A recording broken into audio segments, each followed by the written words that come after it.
Me alegra poder estar acompañándolos una vez más en este curso de Comunio. Hoy estaremos abordando propiamente el tema de la escatología en el Nuevo Testamento. Y como venimos abordando en nuestra formación, es necesario comenzar primero con la breve pero importante exposición de un santo dominico. Y hoy les quiero hablar un poco sobre una figura bastante representativa e importante para la familia dominicana, como lo es el beato Jordán de Sajonia. Al respecto, quisiera compartir con ustedes los siguientes datos, sobre todo biográficos y también de las acciones que él realizó, principalmente en la orden de predicadores. Lo ubicamos hacia el siglo XII, en donde nació propiamente en la región alemana de Westfalia.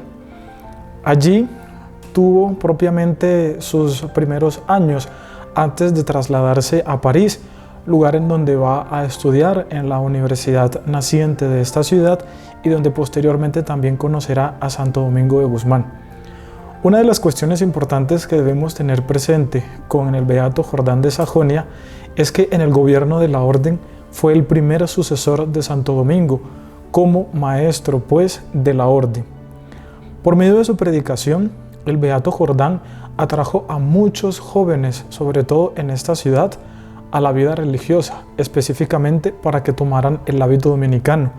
Otra característica importante de esta predicación que él tuvo para con las vocaciones, sobre todo masculinas. Gracias al beato Jordán, también podemos tener un acervo bastante importante de la vida, obra y también espiritualidad de Santo Domingo, pues sus escritos dejaron muchos legados al respecto. Él, propiamente dentro de la actualidad de su vida y de su mensaje, lo que nos sirve hoy en día, podemos ver un hombre que gobernó, sobre todo con mucha eficacia, tanto la provincia de Lombardía, a la que primero fue asignado, y luego a la orden en términos generales como su maestro. Fue un gran viajero y también un itinerante predicador. Muchos de sus contemporáneos le recuerdan legados que nos han dejado en sus escritos como una persona de claridad mental y también de una estructura bastante importante en su argumento, en su predicación, por lo que era muy rico poder escucharlo. Él murió en un naufragio que se realizó sobre todo debido a un accidente en las costas de la actual Siria, mientras visitaba precisamente a la comunidad de frailes de Tierra Santa, donde se demuestra pues también ese carácter de fraternidad y de misión que lo tuvo siempre en cuenta dentro de su vida. ¿Qué podemos decir hoy también de la vida del beato Jordán de Sajonia? Básicamente un hombre entregado en pasión a la predicación, y eso hoy en día para nosotros puede traducirse en una entrega generosa por el otro. No necesariamente tenemos que estar frente a un púlpito para anunciar de esta manera también el cómo podemos acercarnos al prójimo. Él estuvo preocupado básicamente por las necesidades de los jóvenes, y hoy, precisamente en la coyuntura en la que nos encontramos, puede ser un buen elemento para tomar de parte de él como un ejemplo que debemos llevar a cabo.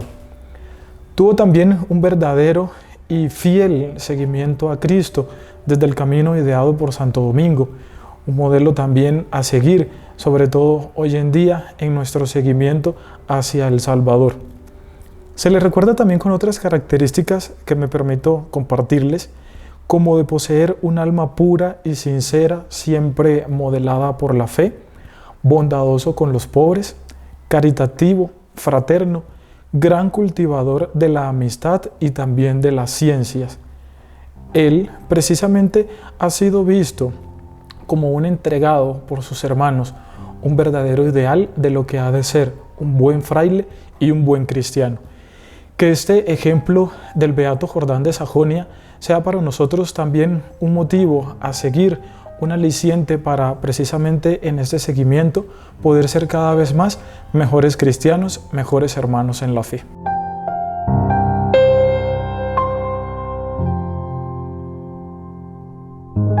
Para el tema que nos compete hoy, propio de la escatología en el Nuevo Testamento, vamos a tener 5 momentos importantes en donde básicamente vamos a desarrollar todo lo que desde nuestro autor Juan Ruiz de la Peña se nos presenta como el modelo para comprender precisamente esta compleja realidad, este tema grueso del fin de los tiempos desde la comprensión cristiana. Para ello, comienzo con el primero de estos puntos, que es básicamente una apropiación o acercamiento de lo que es esta escatología desde el Nuevo Testamento. Y partimos de dos concepciones capitales para nuestro desarrollo. A saber, el primero de ellos es que todo el Nuevo Testamento en conjunto tiene como principal actor a Jesucristo, a quien considera básicamente como un punto culmen o una ruptura entre la historia, pues básicamente Cristo cambia este curso histórico y pues naturalmente desde la concepción que nos va a presentar el Nuevo Testamento, lo presenta como el momento decisivo, quien le da sentido y también un nuevo carácter a la historia humana. Y el segundo de los puntos es que eminentemente todo el Nuevo Testamento está escrito en clave de escatología cristiana, no propiamente de la judía, como la podemos ver en el Antiguo Testamento, o de otras concepciones comunitarias, sino, como se reitera, propiamente desde la escatología cristiana. La presencia de Jesús de Nazaret como la persona en quien el reino de Dios se hace presente, básicamente es el punto capital sobre el que nos vamos a amparar de ahora en adelante para comprender esta realización escatológica en el Nuevo Testamento. No podemos entender la figura de Cristo sin uno de sus máximos preparadores, digámoslo con estos términos, en los anuncios que de él se hicieron previo al inicio de su ministerio público como tal. Me refiero pues a Juan el Bautista, quien en su papel de profeta anunció de manera tajante y también clara la llegada de un juicio escatológico inminente y también concreto, por el que muchas personas empezaron a encaminarse en esta espera de quien sería considerado luego como el Mesías, Jesucristo en este caso. Remitiéndonos a la cita de Marcos 3, del 1 al 12, podemos ver este anuncio del juicio escatológico, pero también los otros dos evangelistas, Marcos en su capítulo 1, del 2 al 8, y Lucas 3, del 1 al 18, nos presentarán esta labor llevada a cabo por Juan Bautista. Mateo 11:11 hace unas aclaraciones al respecto de la figura de Cristo. Él nos dice que básicamente Jesús es más importante que Juan el Bautista. Es muchísimo más incluso que el antiguo profeta Jonás. Esto también lo pueden encontrar en Mateo 12:41. Jesús incluso como figura profética va a ser más importante que el mismo Moisés. Esto lo encuentran en el capítulo 5, en el versículo 21. Y naturalmente va a superar tanto la figura del templo como todo lo que representaba como edificio y como centro de culto, y naturalmente las festividades o tiempos de guardar como el día sábado. En esto podemos remitirnos al capítulo 12 en los versículos del 6 al 8. ¿Por qué es importante Jesús entonces en la presentación escatológica que hace el Nuevo Testamento? Básicamente por las siguientes cuestiones. Jesús se presenta como el culmen de esa expectación. Si nosotros nos remitimos a esa espera del Mesías, del tiempo futuro en el que Dios iba a reinar en gloria, en el que iba a liberar, en el que en pocas palabras el reino divino se iba a instaurar, Jesús se presenta a sí mismo como ese culmen. Él personifica lo que va a ser el reino y ya veremos qué implicaciones tiene toda esta serie de pronunciamientos que él hizo. Básicamente debemos tener presente que él es el único judío que llega, en términos de como nos lo presenta nuestro autor Ruiz de la Peña, como un atrevido, por decir básicamente que yo soy el reino, en mí se cumplen todas estas profecías, yo soy el camino, la verdad y la vida, y algunas otras referencias más que nos van a demostrar que como profeta superó a todos estos del Antiguo Testamento y quedó con ciertas novedades que ya también pasaremos a tener en cuenta. La edad entonces de la salvación empieza a regir o comienza básicamente con la figura de Jesús, y esto debemos tenerlo muy presente porque es una novedad que no se veía en los profetas anteriores. En Mateo y en Marcos, sobre todo en este último, en el capítulo 1, en el versículo 15, encontramos una referencia clarísima de esa personificación del reino o de ese anuncio propio que se hace Jesús cuando dice: el tiempo se ha cumplido. En Lucas 4:21 podemos encontrar también otra referencia cuando dice que la escritura que acabáis de oír se ha cumplido hoy. Y bien sabemos que hace referencia a ese tiempo de espera que precisamente con él llega a su culmen. O qué decir, por ejemplo, de Mateo 5:15, cuando Jesús indica que no ha venido a abolir la ley, sino básicamente a darle cumplimiento. ¿En qué se entiende este cumplimiento de Jesús en términos escatológicos?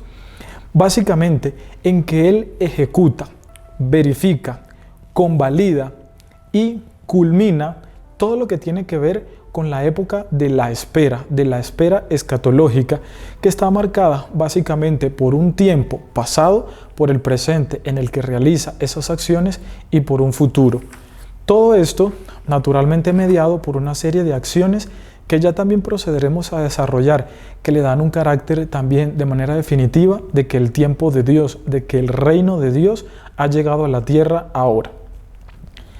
Volviendo nuevamente a la figura de Juan como bautista, en esta bisagra temporal de unir lo antiguo y lo nuevo, considerémoslos precisamente como el último eslabón de una serie o de una cadena de ciertos profetas que esperaron, figuras que nosotros pues vamos a encontrar desde el Antiguo Testamento. En el Nuevo Testamento encontramos 122 veces la referencia directa al vocablo reino, en este caso entendido como reino de Dios o el reino de los cielos. Y el autor es muy enfático para señalar que de estas 122 veces, 90 son usadas por Cristo. Nos da un panorama bastante importante y general de esa predicación que tuvo, básicamente pues nuestro Señor, encaminado a ese anuncio del reino, porque esa fue una de sus principales características de la predicación. Lucas 17, en el versículo 22 y siguientes, nos aclara una cuestión bastante capital. Dice: el reino de Dios viene sin dejarse sentir, y no dirán, vedlo aquí o allá, porque el reino de Dios está entre nosotros. Con esto, ¿qué podemos comprender? De que la referencia al reino, más que como lugar o como un acontecimiento en sí, no debemos verlo ni como un allí ni como un entonces, sino como un ahora. El evangelista es claro al señalarlos que ese ahora es entendido desde una presencia física y tangible que no es otro sino más que la persona de Jesús de Nazaret. Les comentaba al respecto de que la vida, en este caso desde la predicación y las acciones de Cristo, como el culmen, como la realización de todas las cuestiones proféticas del Antiguo Testamento y de la instauración del reino de Dios, está marcada por estas cuestiones que no hicieron incluso otros profetas anteriores. Y aquí vamos a tener una serie de significaciones desde la que podemos comprender que la llegada del reino se ha instaurado ya. Remitiéndonos a Mateo 11:5, podemos ver toda una serie de curaciones milagrosas llevadas a cabo por nuestro Señor. Nos dice Mateo que los ciegos ven, que los cojos empiezan a caminar, que los leprosos quedan limpios, que los sordos oyen, que los muertos resucitan. ¿Y en qué se traduce todo esto? En que básicamente una de las características que marcan esa escatología, esa instauración del reino en el pueblo judío, es esta serie de cuestiones que Jesús lleva a la práctica de manera bastante concreta. Isaías, por ejemplo, este profeta del Antiguo Testamento, pone una serie de bases para ese Mesías, para ese Salvador que llegará, aunque no aborda propiamente los milagros como los que realizó Jesús. ¿Qué se quiere decir con esto?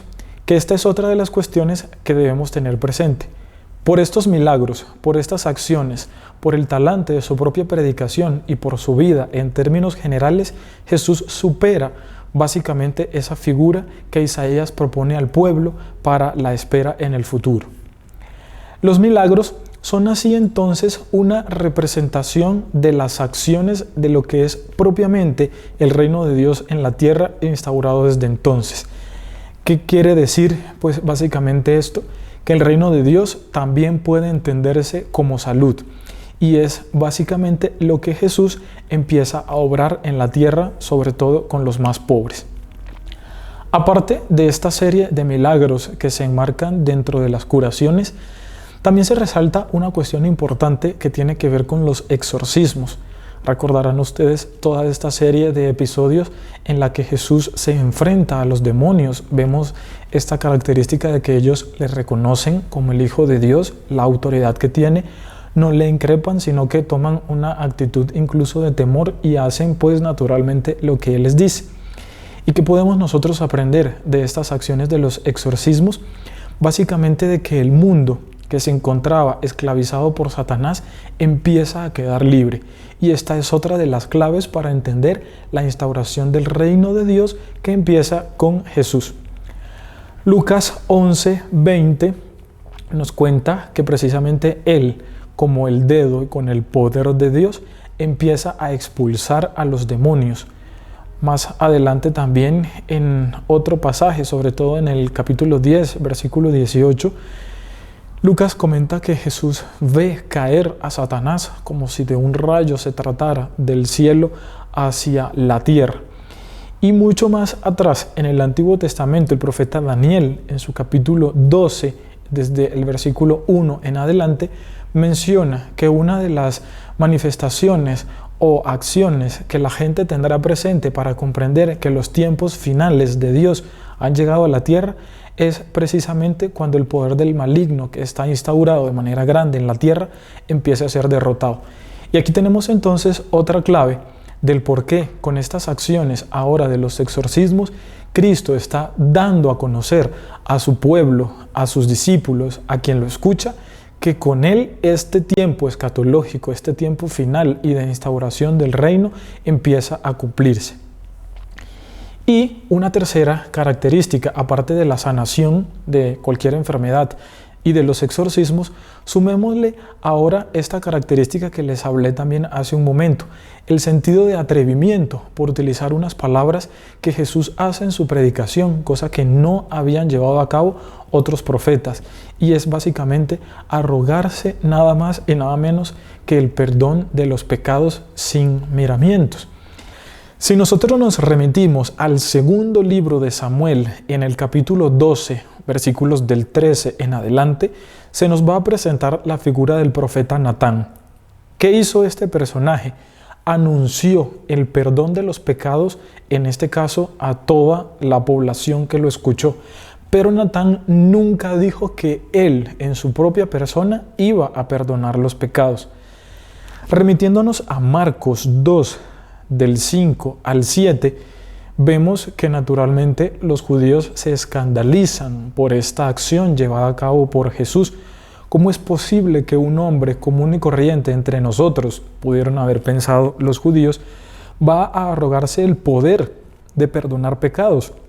Eso es algo que le compete naturalmente única y exclusivamente a Dios. El autor, Ruiz de la Peña, hace una cuestión bastante interesante y es tomar esto como una visualización de que Jesús con los 12 apóstoles también da otra clave de instauración del reino, pues estos 12 hombres vienen a representar una especie de comparación con las 12 tribus de Israel, pueblo elegido en el que ahora se instaura una nueva comunidad escatológica. Al respecto de lo que venimos desarrollando de Jesús y todas sus características, para considerarlo precisamente como el culmen y la revelación, en este caso también el tiempo cumplido o el reino de Dios establecido en su momento, Surge una cuestión bastante interesante sobre una pregunta que encontramos en el material, si podemos hablar de una escatología consecuente.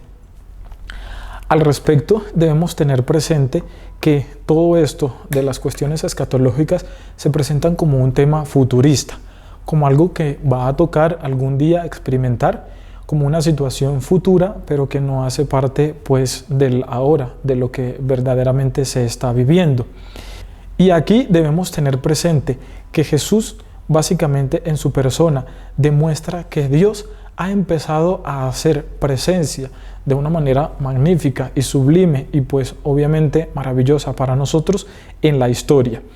Por eso el poder del demonio se tambalea, como lo vemos en este caso en los sinópticos. Por eso él empieza a perdonar los pecados, por eso hace todas estas cuestiones que ningún otro profeta había llevado antes a cabo. La escatología consecuente, ¿qué dice básicamente al respecto de estas acciones de Cristo? Que básicamente lo que él hizo fue asumir una serie de representaciones que el pueblo tenía en ese momento dentro de su acervo cultural, religioso e incluso tradicional. No es novedad que en la época de Jesús se hablara pues de los tiempos finales. Todo el Nuevo Testamento está en cierta medida lleno de referencias, sobre todo desde los profetas, de un anuncio de un juicio venidero, a veces un poco exclusivo y también fuerte para quienes no hagan parte de la comunidad, por lo que esta escuela, sobre todo la de la escatología consecuente, va a propulsar la idea de que Cristo lo único que hace es tomar esto dentro de su predicación y llevarlo pues a cabo. Lo cierto es que cuando realiza este tipo de acciones va a irrumpir, quizá de manera abrupta, en la labor que ya venía realizando el Bautista. Bien sabemos pues lo que siguió luego en la historia o lo que sucedió después con este personaje, y básicamente el foco de la atención va a pasar a Cristo, quien va a llevar a cabo esta cuestión. Y la escuela de la escatología consecuente, al tener esto presente, pues básicamente va a poner a Jesús como un continuador de la obra del Bautista. Por eso, esta cuestión de seleccionar a 12 hombres sin miramientos pues, de clase social, ni de formación, ni demás, para llamarlos a una especie de congregación y luego enviarlos a una misión.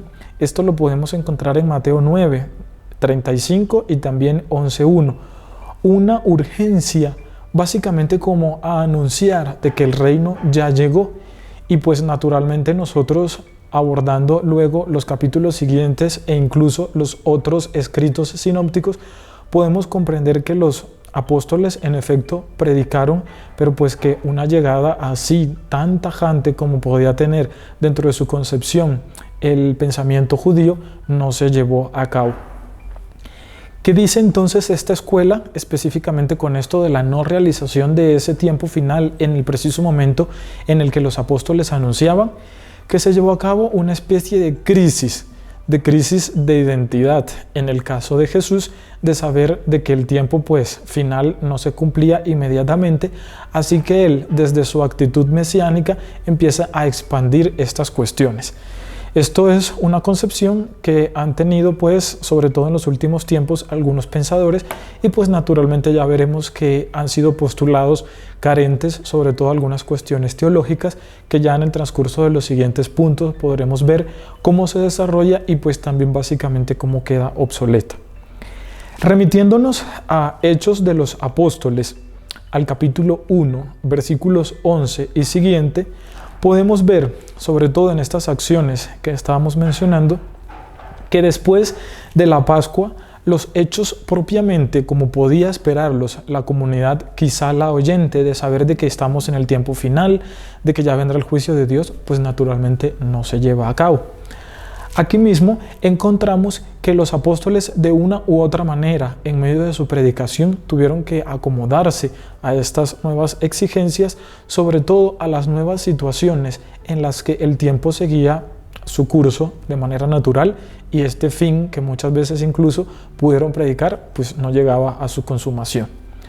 Lo que sí es cierto es que desde este escrito de Hechos de los Apóstoles vemos una necesidad bastante concreta, en este caso de predicar, de bautizar y de dar el testimonio a todas estas personas a las que ellos llegaban a través de sus misiones y predicaciones de conversión. En el capítulo 7, en los versículos del 55 en adelante, ya vemos ahora la aparición de la figura, de la persona del Espíritu Santo, quien va a continuar como una especie de otro capítulo o esa historia, en este caso de las profecías mesiánicas, pues naturalmente Jesús ya no está, aparece entonces esta figura. Surge una nueva concepción entonces de lo que es el tiempo final. La comunidad naturalmente empieza a preguntarse, ¿cuándo vendrá? ¿Será mañana? ¿Será pasado mañana? El Señor nos lo anunció, el Señor murió, el Señor resucitó. ¿Cuándo llegará ese tiempo final? Los discípulos entonces ya ven como próxima esa llegada de Cristo. Tienen esa necesidad de dar a conocer estos postulados a la gente y es natural que pues esto se enmarque también dentro de su predicación. Pero surge un gran problema y es que ese tiempo final, al no llegar, exige que se empiece a dilatar el tiempo. En pocas palabras, ya no se puede decir que va a ser mañana, pasado, la próxima semana o dentro de un año, sino que ese tiempo empieza a estirarse, a alargarse, lo que va a significar un problema, sobre todo dentro de la concepción teológica y también pastoral de esta primitiva comunidad. Siempre debe remitirse a estas palabras o a este mensaje original de Cristo, que pues naturalmente predicó un reino futuro que llegaría, que está pues naturalmente en él, pero una de las cuestiones que no se debe olvidar es que Cristo nunca mencionó una fecha en específico para la instauración de dicho reino. Remitiéndonos a los escritos más tardíos del Nuevo Testamento, sobre todo el Apocalipsis y las partes finales, esta crisis de este desplazamiento de la fecha o de lo que la comunidad esperaba que fuera el tiempo en el que se realizara la parusía, vemos también que hay una serie de desarrollos sucesivos en donde naturalmente la doctrina cristiana se acomoda poco a poco y eso influirá naturalmente en lo que sigue después para esta comunidad primitiva. Para nuestro segundo momento, de manera concreta, vamos a abordar el futuro de este reino, pues en la persona propiamente de Cristo. Y pueden ustedes remitirse a las siguientes citas bíblicas que nos van a iluminar al respecto. En Marcos 13 hay una referencia directa al Hijo del Hombre, del que dice a la comunidad, lo verán venir entre nubes con gran poder y gloria.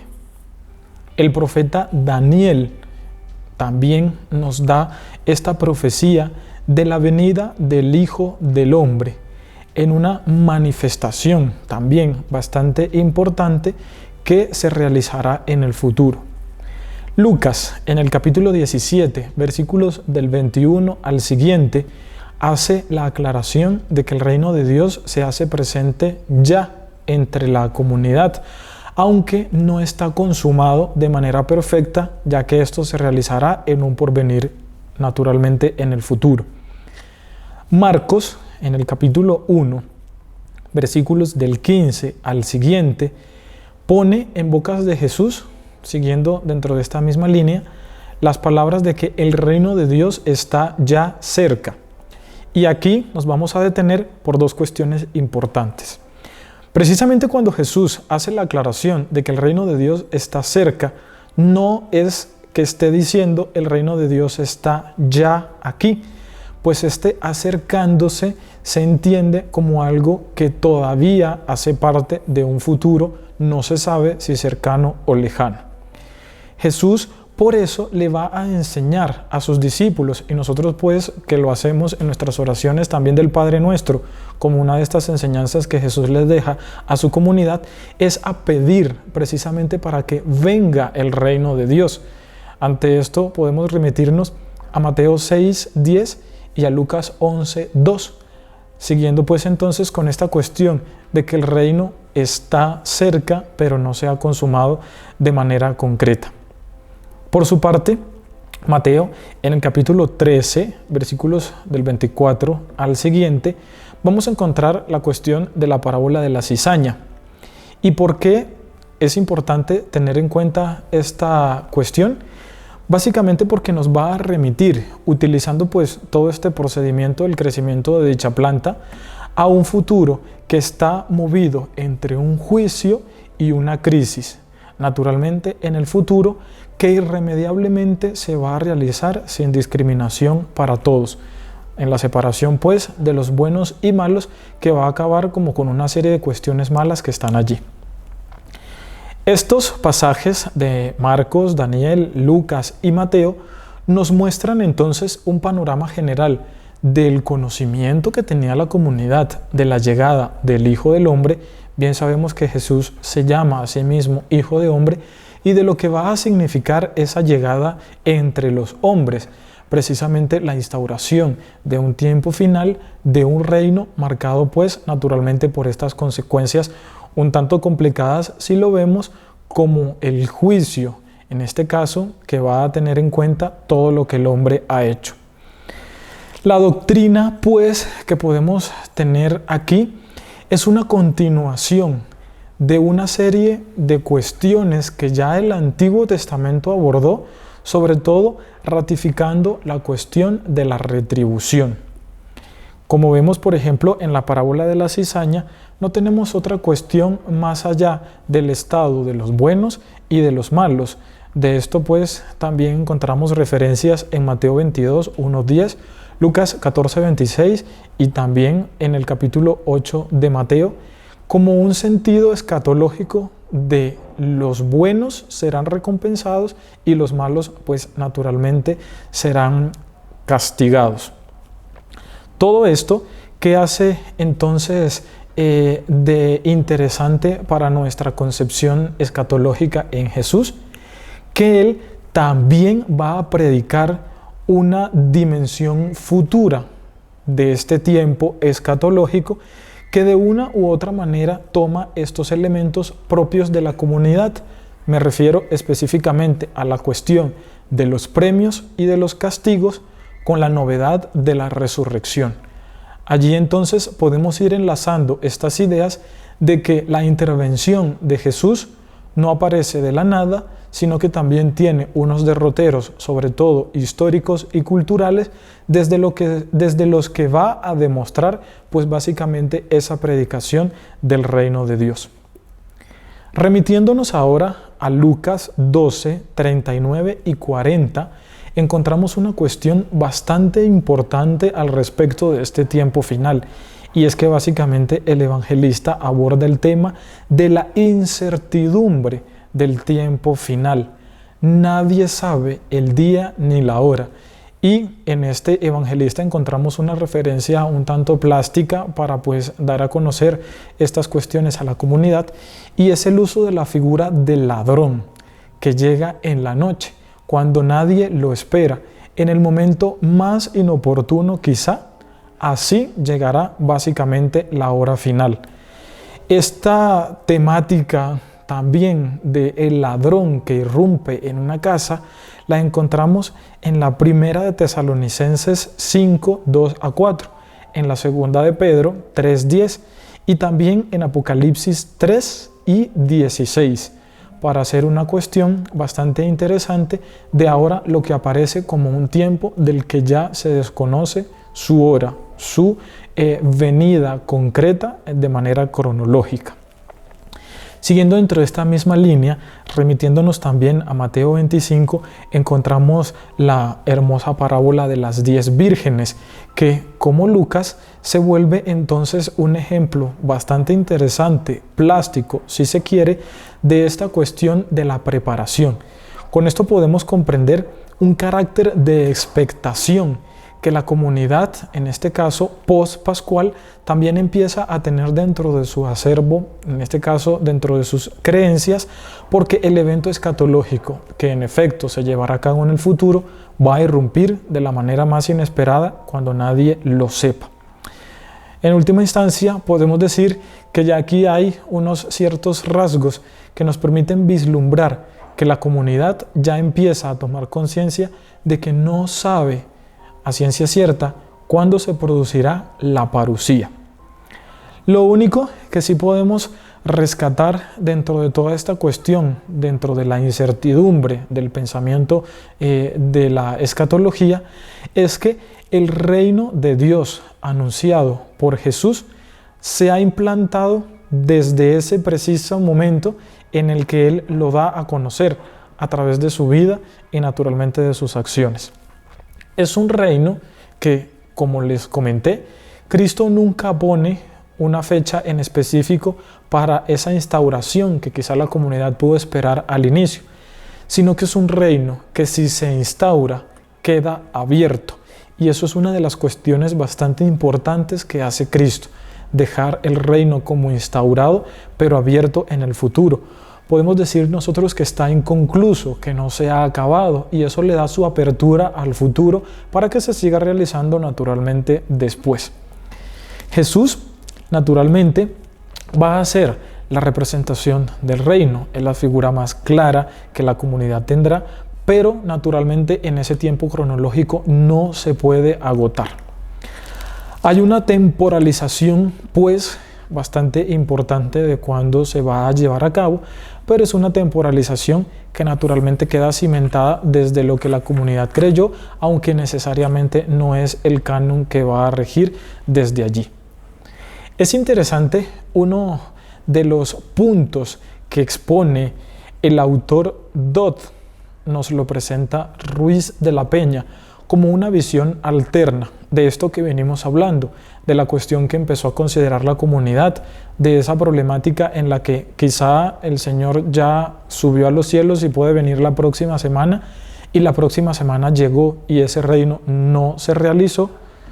Este autor, Dodd, nos dice lo siguiente, que el final absoluto de la historia, sin importar si es próximo o si es muy tardío en el futuro, no es otra cosa sino una ficción de la comunidad que interpretó todas estas cuestiones de la predicación de Cristo, se alarmó de cierta manera por un final bastante caótico y básicamente se inventó esto, nada más y nada menos que para incluir un cierto sentido, para darle peso o asidero a la predicación de Jesús.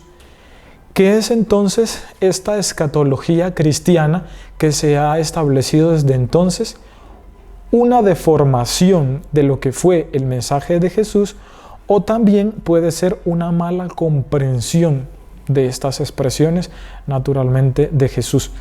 Así que lo que hace Dodd es culpar a esta primitiva comunidad de esta concepción escatológica un poco loca, si se quiere, o deformada, de la que fueron naturalmente sus propias víctimas, porque pues nunca se realizó, y pues esto le daría entonces validez y peso a su argumento de que es una ficción. Lo cierto es que ahora, de lo que se considera dentro del pensamiento cristiano, obviamente más maduro de todo lo que ha sido en los últimos tiempos, nosotros podemos considerar que todo el proceso de la vida, la pasión, la muerte y la resurrección de Cristo es otra forma en la que Dios consuma una nueva historia dentro, pues naturalmente, del panorama histórico humano, en donde va a mostrar esta revelación, en donde va a comunicar una nueva manera esta escatología que desde entonces empieza a regir, pues para los tiempos futuros, que incluso nos cobija a nosotros hoy en día. Otro autor que sale aquí dentro de esta presentación que hace Ruiz de la Peña, ahora dentro de un punto más favorable o positivo, si queremos utilizar esta categoría, es Grasser, quien básicamente rescata a la comunidad culpada por Dodd y dice que ella, pues dentro de su concepción teológica, dentro de lo que pudo tomar de todo lo que fue la vida y la predicación de Jesús, no pudo haber llegado a tanto, no pudo ser tan atrevida de deformar este mensaje por lo celosa que fue naturalmente de la predicación de Jesús, para acomodarlo a una especie de lenguaje futurista un poco extraño que ni ella misma comprendía a ciencia cierta, así que él no está muy de acuerdo con estos postulados de Dodd. Lo que sí hace es rescatar que la escatología propiamente tiene que ver con el ya, pero todavía no. Un ya que se empieza a instaurar, naturalmente, como hemos venido señalando, desde la irrupción de la persona de Jesús en la historia humana, pero aún todavía no como una consumación completa, definitiva, pues, del reino que todavía no se ha llevado a cabo. Lo cierto es que podemos decir que tanto el mundo material como la historia del hombre, incluso hoy en día, no conocen su forma definitiva, y eso nos puede servir para enmarcar dentro de la lógica de la predicación escatológica de que precisamente el fin de los tiempos todavía es algo que se mantiene abierto a través de la historia y que naturalmente pues llegará. Lo cierto es que la primitiva comunidad tuvo, esto sí, bastante concreto, un pensamiento enfocado en la esperanza, en una esperanza naturalmente futura en la que pues a través de la llegada del reino todo cambiaría, todo sería instaurado de nuevo, básicamente un nuevo comienzo. En nuestro tercer punto vamos a abordar también de manera concisa una característica de la realidad escatológica, y es la bipolaridad entre el presente y el futuro. ¿Cómo saber cómo se lleva a cabo esto de manera concreta? Si nosotros nos remitimos a la predicación de Jesús, sobre todo desde los sinópticos, encontraremos referencias al presente y al futuro, como si estas dos realidades fueran de manera paralela avanzando por el mismo camino. De hecho, en la predicación de Jesús no hay una relación directa solo al presente, ni mucho menos solo al futuro, sino que se mantienen allí en una constante mezcla. ¿Qué debemos nosotros tomar de esto? Básicamente ambas, e incluirlas dentro de un cuadro, dentro de un panorama general, teniendo muy presente que las dos no se contradicen, que las dos no se contraponen, sino que las dos se complementan, pues naturalmente el presente y el futuro están ligados a esta predicación, porque lo que se lleva a cabo hoy tiene incidencias naturalmente en el futuro. Y esa es una de las claves también para comprender esta intervención dentro del presente y el futuro propio de la predicación de Jesús. Esta bipolaridad nos representa una tensión naturalmente entre el pasado y el presente, porque tendemos a considerar que solo uno debe primar, de que si el reino está aquí ya en el ahora, pues es esto lo que debemos tener a consideración, un futuro no cabría. O está la otra concepción también extrema de considerar que el reino es algo a futuro y que pues puede que lo viva en esta tierra o no, pero que todavía no sabemos, y pues es algo como visto a la lejanía.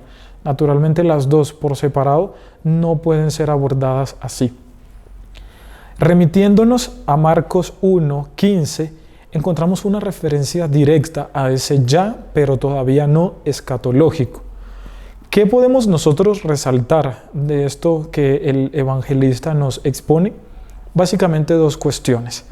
La primera, por la figura de Cristo, por su obra, su pasión, muerte, resurrección, por toda su historia como tal, siendo hombre, vemos una presencia del cumplimiento de todas las profecías que se hicieron, sobre todo desde el Antiguo Testamento, pero hay una tensión que naturalmente él deja, sobre todo por su subida al cielo, por ese momento en el que ya deja esta tierra y promete volver. Naturalmente sigue allí esa tensión por ese porvenir.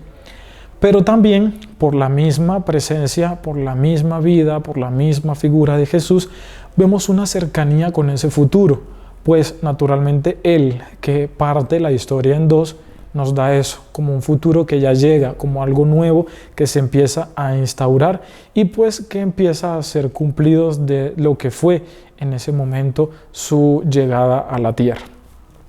Siguiendo con este mismo evangelista, pero ahora en el capítulo 4 y también incluso en Mateo 13, encontramos una serie de relaciones sobre todo desde las parábolas de lo que se llaman del crecimiento. Allí nos referimos pues a la parábola de la cizaña, del sembrador, de la semilla, etc. Son consideradas de crecimiento por todo el proceso que llevan. Básicamente nos ilustran, nos muestran algo que se realiza en el presente, pero que tiene vistas al futuro, una incidencia que va un poco más allá del aquí y del ahora, y pues también nos sirven como elementos para comprender un proceso que abarca a los dos, a estas dos realidades.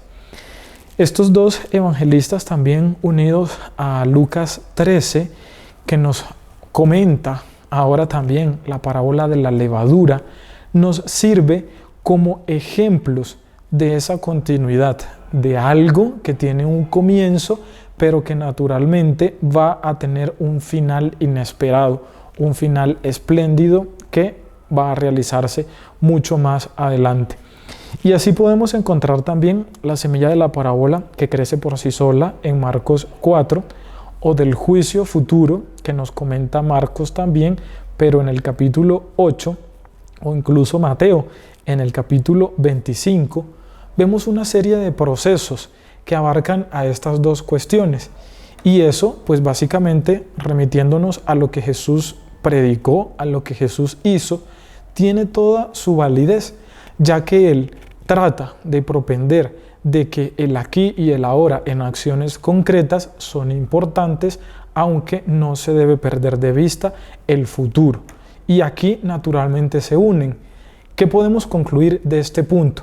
Que esa bipolaridad del presente y del futuro, entendiéndolo como proceso desde los apartados de los evangelistas, nos presentan ese panorama para unirlos, para considerarlos como complementarios y no como antagónicos. No nos podemos quedar con una sola realidad, sino con ambas, entendidas sobre todo como un proceso.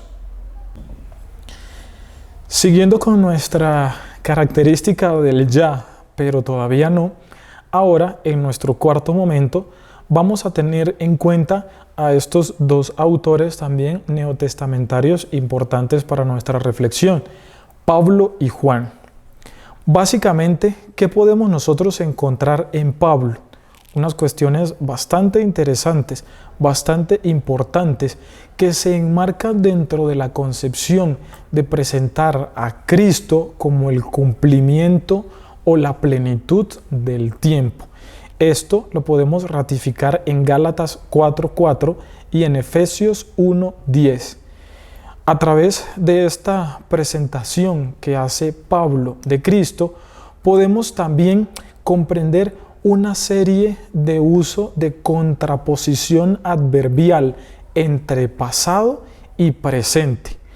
Esto nos puede ayudar mucho dentro de esta concepción temporal de cómo Cristo cambia absolutamente todo y de cómo el presente adquiere un peso bastante importante dentro de la doctrina y también la enseñanza que nos lega Pablo. Remitiéndonos a Gálatas 4:8, encontramos la referencia que él da a esta comunidad de que antes ellos no conocían a Dios, pero ahora sí. En Romanos 6, 20-22, a estos les dice: ustedes antes eran esclavos, ahora son libres.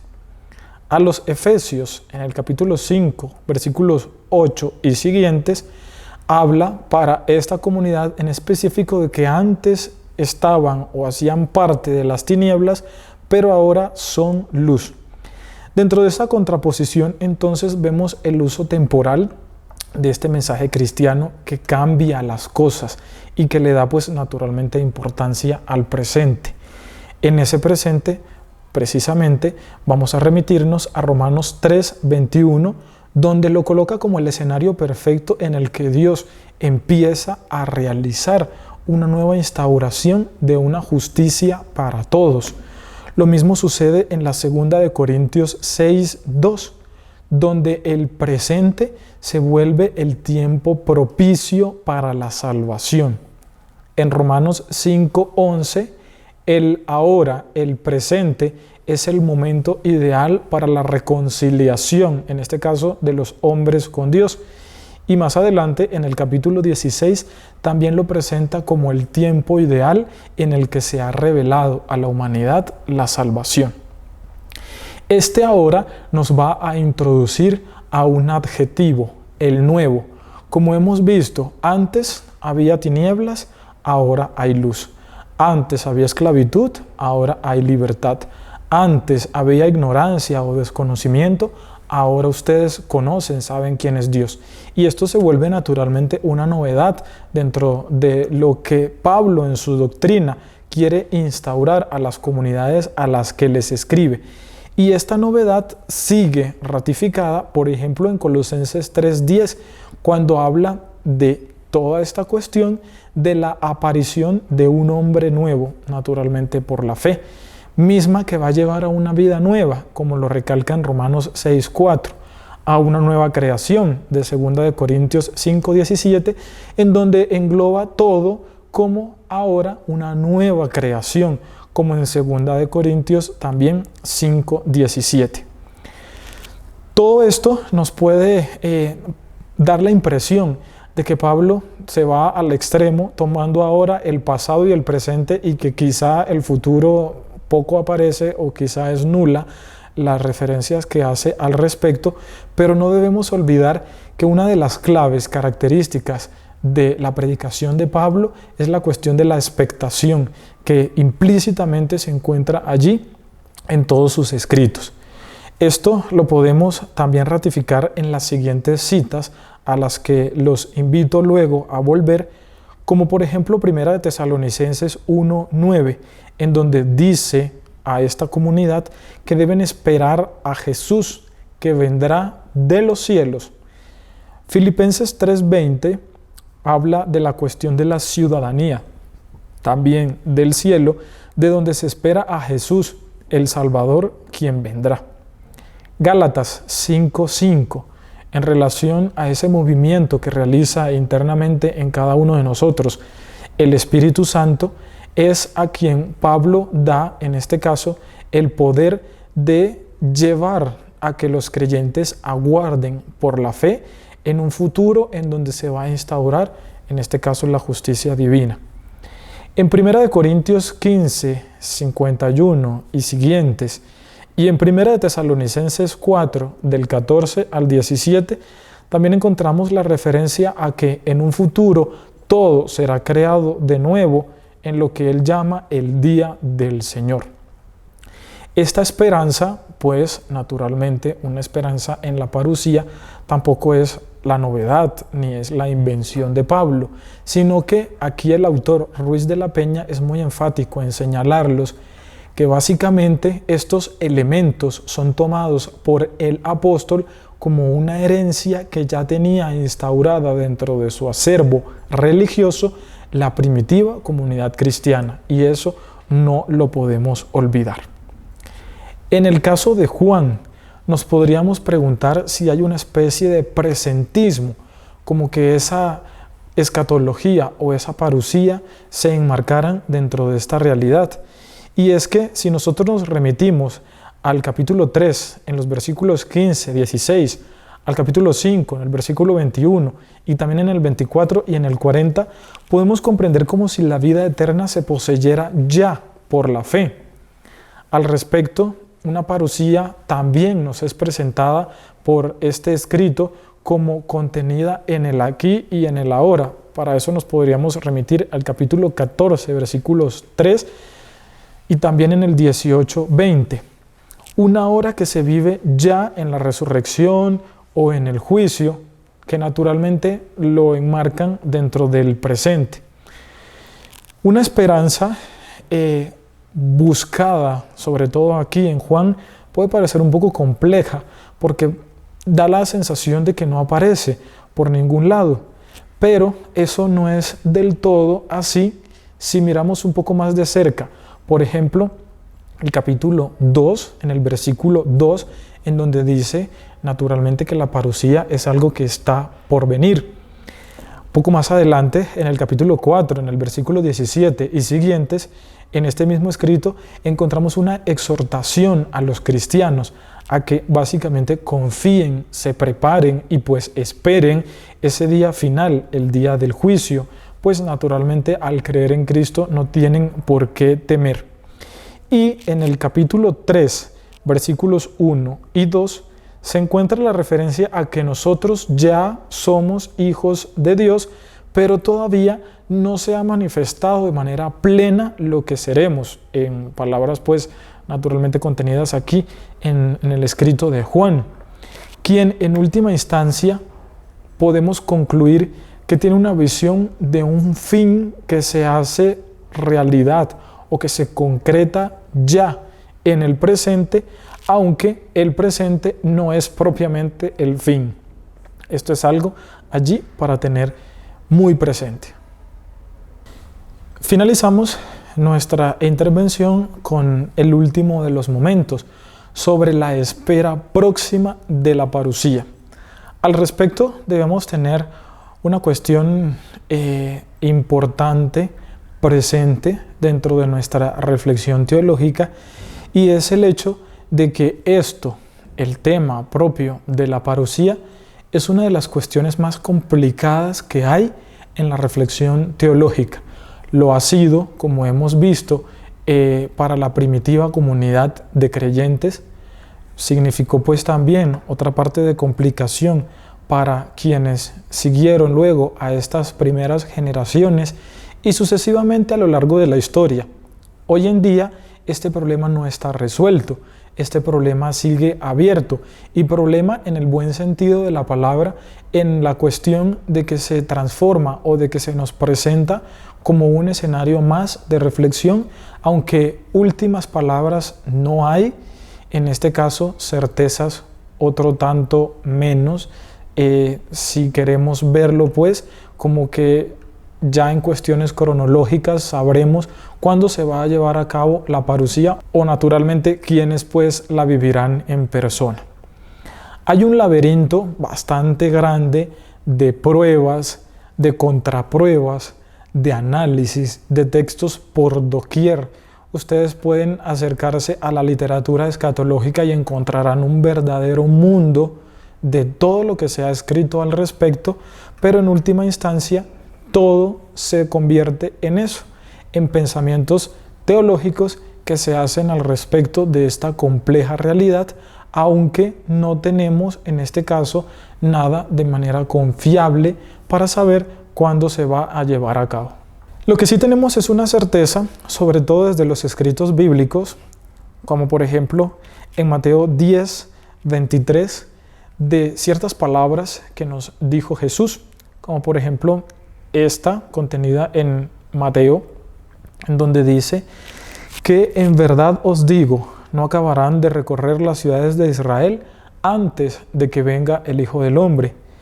Hay dos referencias también en Marcos, en el capítulo 9 y en el 14. En el primero, Jesús nos dice que hay algunos que no gustarán de la muerte hasta que vean venir con poder al reino de Dios. Y en la segunda, verán al Hijo del Hombre sentado a la diestra del poder y venir entre las nubes del cielo. ¿Qué quieren decir básicamente estas citas bíblicas que traemos a colación? De que Jesús ha mencionado básicamente la llegada, en este caso, de un reino en el futuro. O sea que escatológicamente podemos tener la certeza de que sí se va a realizar, pero pues naturalmente no lo sabremos cuándo. Estas palabras que ha mencionado también Cristo se vuelven en cierta medida el cumplimiento del vaticinio, en este caso sobre la llegada de un juicio final, la instauración del reino de Dios de manera definitiva, como lo podemos encontrar en el capítulo 7 del profeta Daniel. Nosotros poseemos hoy en día, y eso seguirá pues en el transcurso de la historia y del pensamiento teológico, la difícil situación de dilucidar en última instancia, a ciencia cierta o en concreto, qué significaba la cuestión de la cercanía en el pensamiento de Jesús. Nosotros no podemos tener acceso a eso, a lo que él comprendía propiamente como cercanía, pero sí tenemos la certeza de que pues naturalmente Él nos habló de un reino de Dios, en este caso de un reino de los cielos, que sería instaurado. Consideramos que ya fue instaurado y que sigue un curso natural en la historia desde entonces, pero que no está consumado todavía. En este caso, que pues incluye pasado, presente y naturalmente el futuro. La predicación de Jesús no podemos enmarcarla dentro de límites cronológicos para la instauración de este reino. Nosotros no vamos a encontrar dentro de las referencias bíblicas un pasaje en específico en el que Jesús diga el reino de los cielos o el reino de Dios se instaurará cuando yo suba a los cielos, en la próxima semana, dentro de 1000 años o dentro de 2000 años. Por eso esta cuestión cronológica no es lo más importante dentro de la predicación de Cristo. Lo que sí podemos tener nosotros presentes es que esta predicación es totalmente particular e inédita, sobre todo porque en él mismo se refleja todo lo que los profetas habían anunciado, en este caso para la llegada de lo que sería pues considerado el reino. Y como hemos señalado, él que se vuelve en este caso el punto central que divide la historia en dos, nos va a representar que con él pues naturalmente comienza, que él es el reino, que él pues es Dios.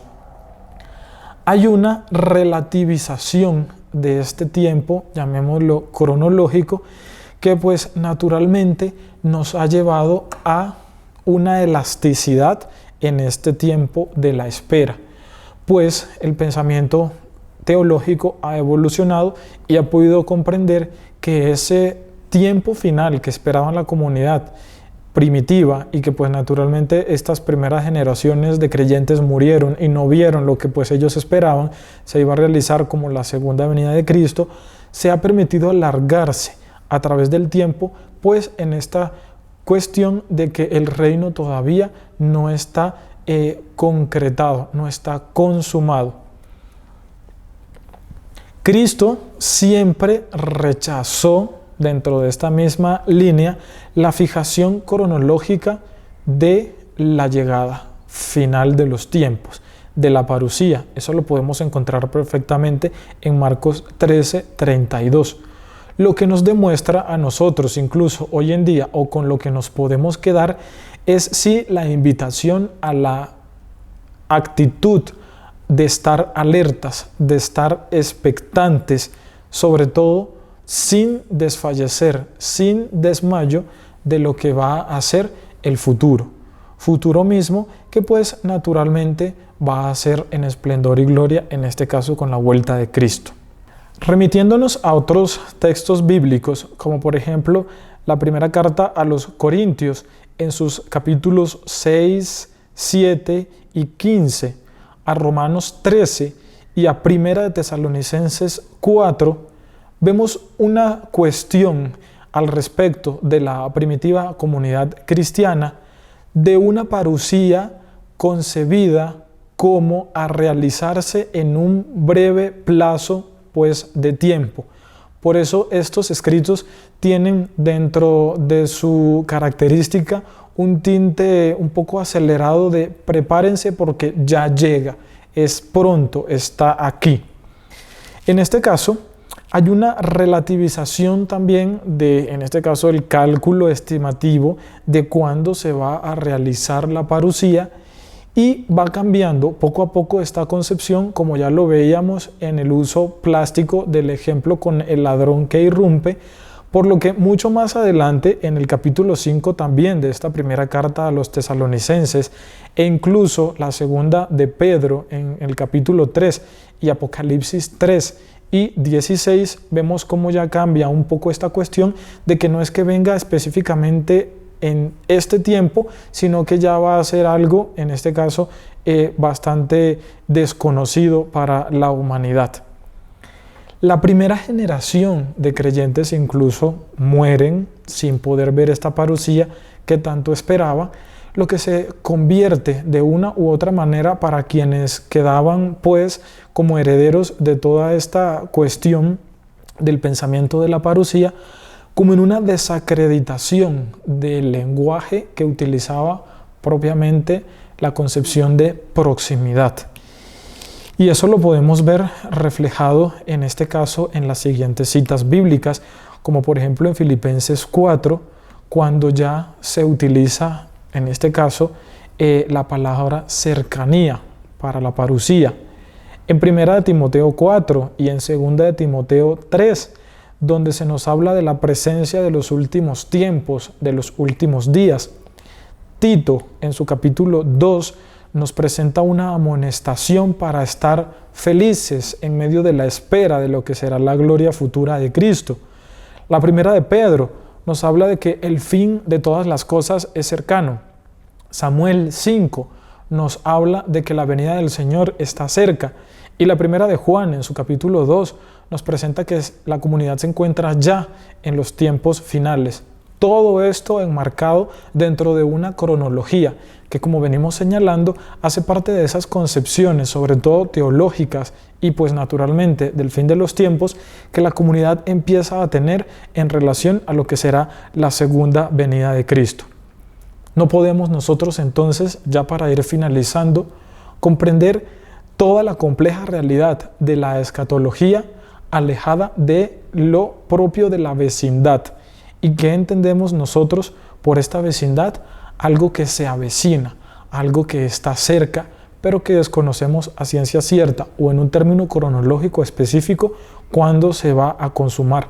No sabemos si es en una extensión mayor o menor del tiempo futuro y tampoco de si nosotros vamos a estar o no pues en esta tierra para experimentarlo. ¿Qué nos importa, hermanos, entonces, al final de esto que hemos señalado? No la cantidad del tiempo que falta. No debemos estar a la expectativa de cuánto faltará para que se realice la escatología, la consumación de los tiempos, sino que debemos estar muy prestos, muy colaboradores y constructores de la calidad precisamente del tiempo presente y del que dispongamos. No cantidad, sino calidad. Eso es algo que Ruiz de la Peña rescata de manera maravillosa y que nosotros debemos también poner en práctica dentro de nuestra vida de fe. Hay una reconversión entonces de no mirar esta cantidad, sino la calidad de lo que es el tiempo o la cercanía cronológica.